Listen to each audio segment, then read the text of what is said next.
At 8:46:01, a radio transmission from the tower was audible on the CRJ CVR, informing the Blackhawk that traffic just south of the Wilson Bridge was a CRJ at 1,200 feet circling to runway 33.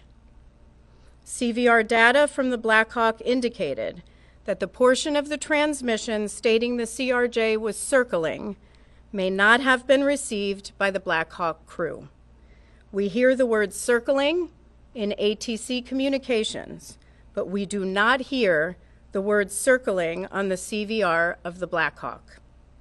The recorders group is evaluating this right now. At 8:47:29, the CRJ crew received a 500-foot automated call-out. At 8:47:39, or 20 seconds before impact, a radio transmission from the tower was audible on both CVRs, asking the Blackhawk crew if the CRJ was in sight.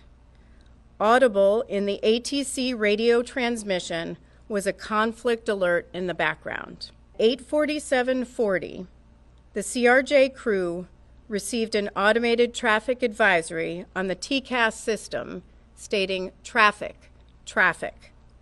TCAS is the Traffic Alert and Collision Avoidance System on the CRJ.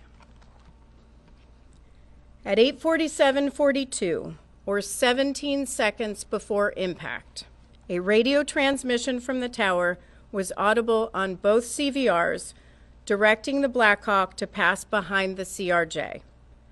CVR data from the Blackhawk indicated that the portion of the transmission that stated pass behind the may not have been received by the Blackhawk crew.